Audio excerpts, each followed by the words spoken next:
Hola estimados amigos del canal, hoy hablaremos sobre el mayor fraude financiero en toda la historia de México. Tan grande fue el fraude bancario que empezó en Diciembre Negro de 1994, que toda una generación que ni siquiera había nacido por ese entonces tendrá que pagar esa deuda durante toda su vida. Si eres un millennial y aún no te interesa la política ni la economía, estás a tiempo para enterarte de cómo funciona este mundo. Si no eres mexicano, te recomiendo ver este video porque seguramente encontrarás paralelismos con escenarios de crisis del pasado o presente en tu país, ya que las medidas que se toman durante una crisis casi siempre son las mismas en todos lados. Siempre se busca salvar a los banqueros, a los ricos, a los hombres del poder, y el pueblo es el que se hace cargo de pagar una deuda que en muchos casos es privada.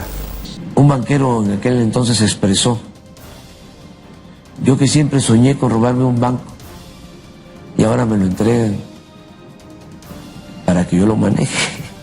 El fraude del que te hablaré hoy es conocido en México como Fobaproa. Aunque se lo puede resumir como se resumen todos los fraudes, se salva la banca y se pone a pagar la deuda privada a los contribuyentes, este hecho tiene muchos detalles, antecedentes, matices e interpretaciones que todos ustedes deberían saber, puesto que ocurre en todos lados, hasta en los países del así llamado primer mundo. Los bancos quiebran, pero los rescates bancarios son una medicina que terminan condenando a los más vulnerables, todo por la corrupción. España es un pequeño ejemplo de ello. Es un crédito a la banca que va a pagar la propia banca. Que no cueste un euro al contribuyente. Aquí no hay un coste para los contribuyentes españoles. Soy Gabriel Bulgakov y hablaremos del capitalismo, poniendo como ejemplo un caso mexicano. Hablaremos del mayor agujero negro del capitalismo salvaje que solo beneficia a la banca, la cual se come nuestro dinero y nos ve la cara de tontos todos los días. Mira, estimado amigo, usted puede defender a muerte el actual sistema en el que vivimos. Está en el derecho de ser una víctima sin que usted se haya dado cuenta de ello. Pero es una pena que no se quiera cuestionar los fallos que hay y no se atreva a denunciar las injusticias. Algunos no hacen nada por temor, otros, como la mayoría de mis críticos, por ignorancia. Críticos amantes de la derecha, pero que irónicamente viven endeudados, pagando deudas ajenas por culpa de un sistema que tanto defienden. Abre los ojos, Federico, ya es hora de despertar. Les recomiendo ver el video hasta el final para entender muchas cosas importantes que ocurren en tu país. Recuerden que pueden seguirme por Twitter y en Instagram. Empecemos. América Latina, tierras ricas, pueblo pobre. Tercera parte. Hace 25 años, en 1994, el Fondo Bancario de Protección al Ahorro de México, conocido comúnmente como Fobaproa, que había sido creado 4 años antes como instrumento para enfrentar posibles problemas financieros, rescataba a la banca. Desde el gobierno mexicano aseguraban lo que asegura cualquier gobierno de cualquier país, que el rescate de los bancos era necesario para salvar la economía, dado que una eventual quiebra de los bancos habría hecho que, por ejemplo, los ahorradores no pudiesen disponer de sus depósitos, o que el mercado mexicano se convirtiera en poco confiable, causando temor en los inversores, quienes tocados por el pánico se llevarían su dinero, algo que se conoce como fuga de capitales. Aunque esta explicación no es del todo falsa, lo que nunca nos cuentan es que la deuda, que es ocasionada por errores de la cúpula del poder económico y en muchos casos es privada, la terminan pagando personas comunes y corrientes como tú o como yo, mientras los banqueros siguen disfrutando de sus aviones y yates privados para ir a cenar con los políticos corruptos que le salvaron el trasero a costa de engañar a todo un país. ¿Usted se prestó solito de su propio banco? Del propio banco. ¿Usted banquero se prestó? No, ¿usted yo no me empresario? presté. Pasó por los cánones que tenía que pasar, por el Consejo de Administración, por los comités de crédito. Sí, pero todos por eran sus cuates. La transparencia es una regla de oro de la democracia. ¿Cómo no vamos a saber los mexicanos por qué convirtieron deudas privadas de unos cuantos en deuda pública? No. Para entender más a fondo el mayor fraude financiero mexicano, veamos algunos antecedentes, y seguramente estos antecedentes serán muy parecidos a los de las crisis que hay o hubo en tu país. Ya me contarás después en los comentarios. En 1976, José López Portillo llega a la presidencia. Durante su gobierno se inicia la explotación a gran escala de los pozos petroleros en el Golfo de México, logrando ingresar mucho dinero a las arcas del Estado. A finales de los 70, tanto la revolución iraní como la guerra Irán-Irak provocó que el precio del petróleo se multiplicara casi que por 3. Generalmente los cambios bruscos en el precio del petróleo traen crisis y, como en toda crisis, unos ganan y otros pierden. En el caso de la subida del petróleo, el exportador del crudo, como México, gana al vender el petróleo mucho más caro.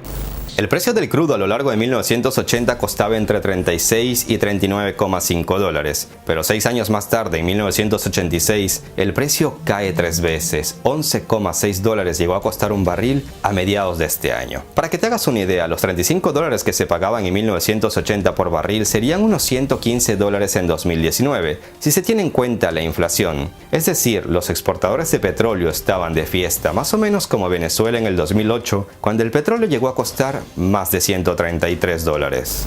Y ahí está el gran problema. Si tú ganas $1000 al mes, seguramente te compras un Lada o un escarabajo viejito, pero si ganas $5000 y eres soltero, quizás te planteas comprarte un BMW.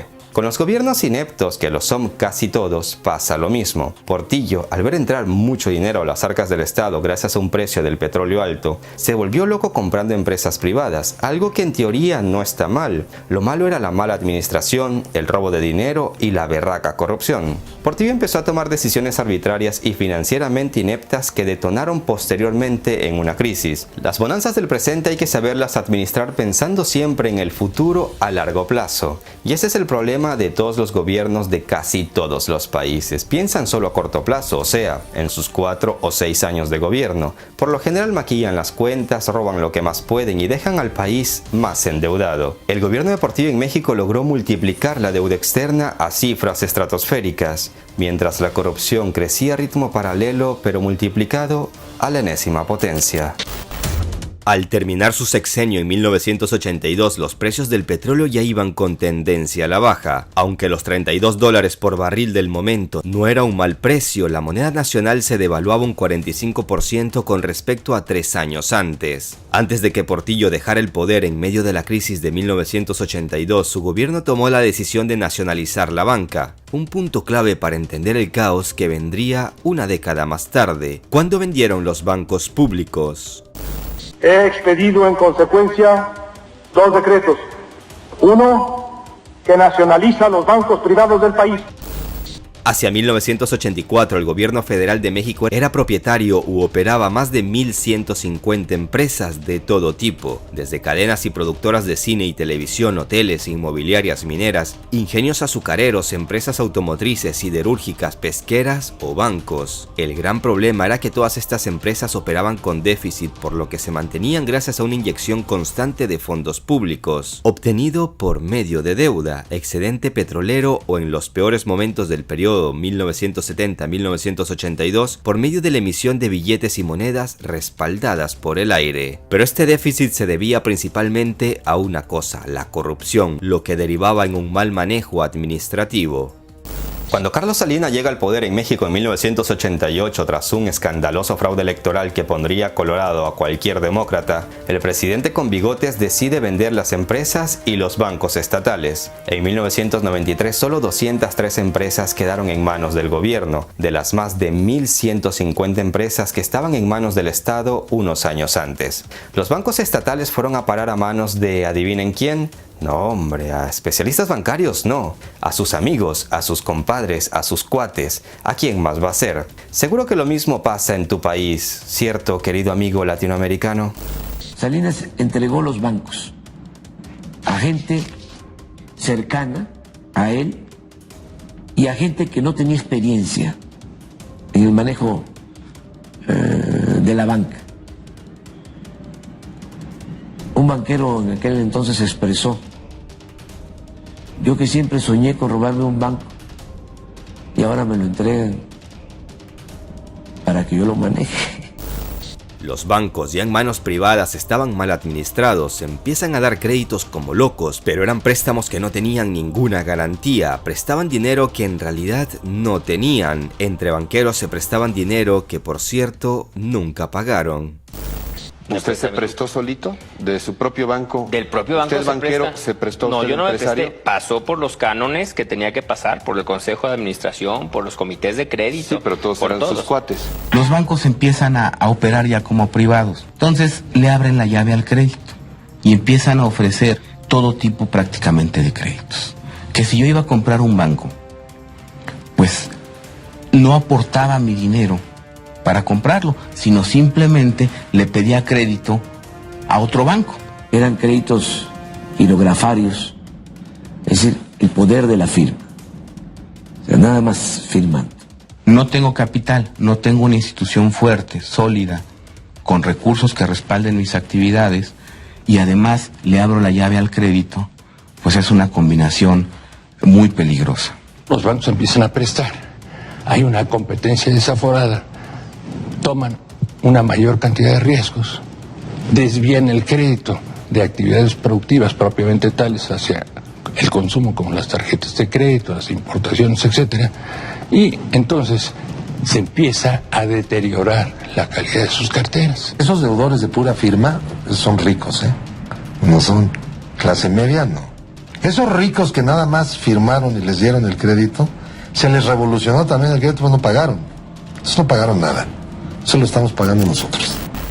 Carlos Salinas, durante su gobierno, elevó el gasto gubernamental hasta el cielo, lo que provocó un déficit histórico. Para lidiar con estos problemas financieros, el gobierno emite los tesobonos, que no era otra cosa que un instrumento que aseguraba pagarés denominados en dólares, y con los cuales el Banco de México podría recaudar fondos. Pero ¿qué pasa después? Que en 1994 estalla una rebelión insurgente, días por los que secuestran a varios políticos, ingrediente suficiente para crear inestabilidad política y para crear pánico entre los inversionistas, quienes sin dudarlo fueron a cambiar los tesobonos por efectivo, vaciando las reservas monetarias del Banco de México. En 1994 Salinas se va dejando una bomba del tiempo que estaba a punto de explotar. Ernesto Zedillo, su sucesor, incapaz de articular una estrategia de amortiguamiento de los tesobonos y con un manejo incorrecto en términos políticos, fue corresponsable y precipitó el advenimiento de una de las peores crisis financieras que ha vivido México. Error de diciembre lo llamó Carlos Salinas, atribuyendo la crisis a las presuntas malas decisiones de la administración entrante de Zedillo y no a la política económica de su periodo. La prensa del exterior la denominó con un nombre más atractivo: efecto tequila, un efecto que acabaría también perjudicando a los países de la región. Hacia finales de 94, por errores en la conducción de la política económica en ese momento, pues estalla una crisis en México sin precedentes. Empieza a irse el dinero, los dólares del país, desde marzo. El entonces presidente, o por lo menos que fungió como presidente, completamente ilegítimo, Carlos Salinas de Gortari, controla el tipo de cambio y no lo deja caer para que no haya una turbulencia preelectoral. Un buen día viene una acometida especulativa y resulta que el gobierno mexicano tenía 29,000 millones de dólares colocados en bonos que tenía que pagarlos cuando se los exigiera. Y no había dólares para pagar.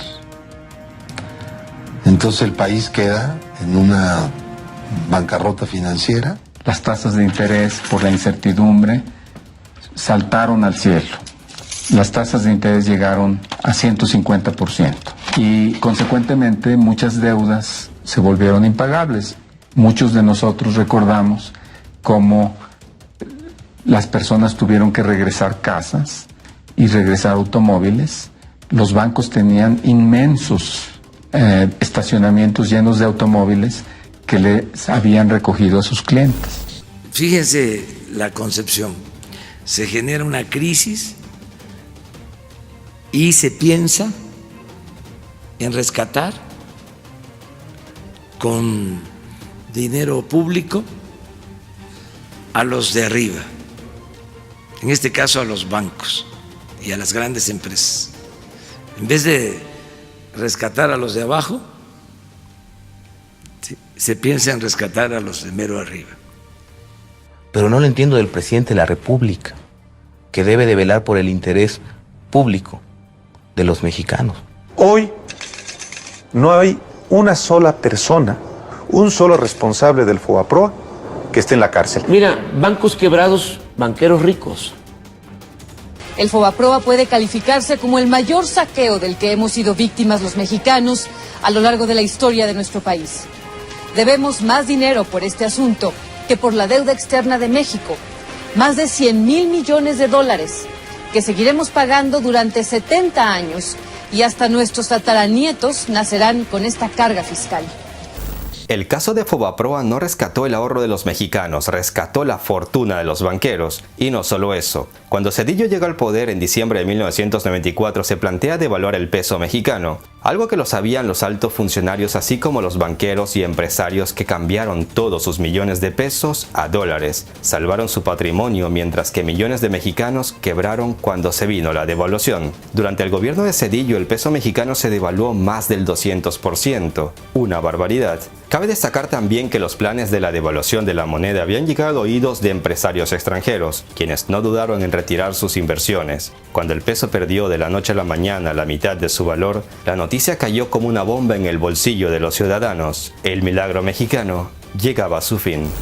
Las repercusiones sociales que tuvo esta crisis fueron incalculables. En muchos casos se tradujeron en pérdidas económicas para las familias. Muchos perdieron las casas y autos que habían adquirido en contratos con tasa variable. Otros perdieron todo. El sentimiento de pérdida de un futuro para el país se hizo al considerarse esta crisis económica como el final de la clase media, así como de todas las comodidades y privilegios que hasta ese momento tuvo dicho sector de la población nacional. En 1995 se aplica el Fobaproa para absorber las deudas ante los bancos, capitalizar el sistema financiero y garantizar el dinero de los ahorradores. Después de que en México decidieran convertir el rescate bancario en deuda pública, los mexicanos han pagado más de 2 billones de pesos y la deuda, lejos de disminuir, es 67% mayor. Esta deuda tiene como origen un gran fraude donde el abuso de los banqueros, solapado por la corrupción, opacidad e inactitud del gobierno, fue un factor determinante para que una generación entera de mexicanos que ni siquiera habían nacido en aquel entonces tengan que seguir pagando costosos errores del pasado que permanecen impunes. Peor que haber regalado el petróleo, esa es mi humilde opinión, fue haber regalado la banca. Y ustedes saben que ni siquiera pagaron impuestos. Por ejemplo, Banamex no se podía haber vendido. Y fue un banco que se vendió, si no me equivoco, en 12,000 millones de dólares, imagínense. Cuando lo habíamos rescatado con el Fobaproa. Esa parte nadie la cuenta. Sí, la banca estaba quebrada. Lo rescataron con dinero de los ciudadanos del país, etc. Pues yo creo que peor que la cuestión petrolera o energética ha sido la cuestión de la banca, porque el mundo se mueve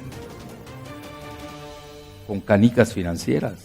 Es común escuchar de vez en cuando en las noticias que el Estado va a vender empresas públicas y nos intentan explicar por qué es lo mejor para el país. Pero a mi criterio la privatización de las empresas no siempre es una buena idea. Si una empresa del Estado trae más pérdidas que ganancias es porque sus administradores están haciendo mal su trabajo y porque seguramente están robando la plata. Toda empresa pública es rentable si la administración está en buenas manos, algo que nunca ocurre. Si la empresa no es rentable, ningún inversor la compraría. ¿Tú crees que alguien va a comprar una empresa pública sabiendo de antemano que es una pérdida de dinero? Pues obviamente no. Otro detalle muy importante aquí es que los funcionarios del momento que intervienen en la venta, primero reciben un bonus y segundo, al terminar de trabajar en el gobierno, se van a trabajar a las empresas vendidas. El actual presidente de México te lo explica mucho mejor. Zedillo promueve la privatización de los ferrocarriles y termina su mandato y se va a trabajar de asesor a una de las empresas que se beneficiaron con la privatización de los ferrocarriles nacionales. Se rescata a los bancos con el Fobaproa y también trabaja en uno de los bancos rescatados. En el caso de Felipe Calderón, tiene relaciones con las empresas extranjeras, como una empresa, que no voy a mencionar su nombre, termina su mandato y se va de consejero de esa empresa. ¿Está bien eso? Les pregunto a ustedes. Eso no se puede hacer y no es un asunto legal. Además, debe de ser un asunto legal. Presidente tiene toda la información estratégica del país. Entonces, si no es ilegal, es inmoral. Es hora de que las decisiones políticas se tomen teniendo en cuenta los intereses de la mayoría, del contribuyente promedio, y no para beneficiar a un grupo de banqueros y poderosos. Soy Gabriel Bulgakov, dale like al video.